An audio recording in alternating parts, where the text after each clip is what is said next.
And I say that because I know there are some brave brothers in the room, so thank you for being here, but I'm going to talk to the sisters directly for a minute here.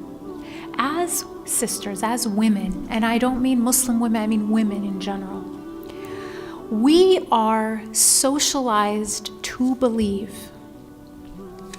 that we should derive our personal worth from our utility to someone else. I often hear people say, this is a wonderful woman. She was such a good mother, such a good wife, things like that. And there's nothing wrong with being a good mother and a good wife. I'm a good mother and a good wife, I hope. I hope someone would say that about me. But these are two roles I do occupy, and I take great pride in that. But when it comes to men, their worth is measured by their contribution in general to the world. And I want you to think about that, because it's how we start to think of ourselves.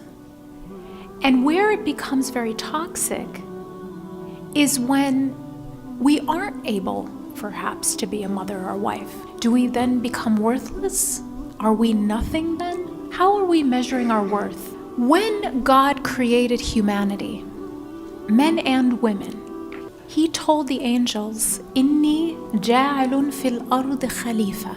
I will put on earth a vicegerent. What is a vicegerent? It's like an old English word. It's one of those words that only Muslims use. We have these like Muslim words. Vicegerent is one of them. Abolition is another one, right? We just have these like monopolies on these like words. So vicegerent, what is a vicegerent? A vicegerent is an appointed representative of the sovereign, of a sovereign. So a king will appoint a, quote, vicegerent to govern an area of their kingdom, like a governor. And that person has to govern according to the will and direction of the sovereign, of the king. So Allah said to the angels that He is putting on earth a vicegerent, someone who has been put on here to act in according to the will of the sovereign, of the King of Kings. And that vicegerent is you. It's you and you and you and me. We're not the staff of the vicegerent. We're not the passenger of the vicegerent as they're driving the car. We're not the audience, the servant, the secretary of the vicegerent. We are the vicegerent. I always say this and I'm like, do you really know what that means? Do you understand the gravity and the profoundness, the revolutionary reality of that statement?